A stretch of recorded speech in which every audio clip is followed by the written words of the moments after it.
Guys, sumulong na ako ng sumulong at nagputol ng panggatong. Hindi pa din malambot hanggang ngayon ang bakang are. Sunog na ang mukha ko. Buti na lang nag-sunscreen ako. Are, punong-puno ng gatong hindi pa din lumalambot hanggang ngayon. Ang gusto ko call center, ngungoy lulun okay na ang baka. hindi na ho ngangatain dahil siya ho'y bungek. Ayan, awa ng Diyos. Lumambot na din ang aming baka. Ubos na ang panggatong bago pa lumambot. And guys, nagluluto kami ngayon ng, anong tawag dyan, nilaga? Nilaga ang baka. Kasama ko ng platito. Go, isama po lahat yung bangkok. Guys, lalagyan natin ito. Yan. Guys, tingin nyo, wala na kaming iisang pidpid na ang aming ginagatong diyan. Wow.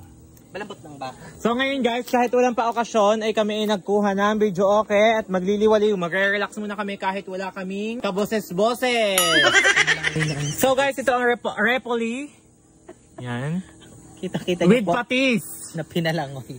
Makikita nyo po ang planggana ni call center. Puno ng kawan. Ito naman ang potatoes. Yan. Dito kami sa likod bahay naglulutuan kasama si Tito Arj. Yan guys, maluluto nga po siya kasi sobrang lakas ng apoy. Dupungan natin.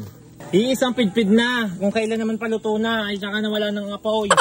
Kung kailan naman nilagay na ng mga rekado, ay nawala ng mga gatong.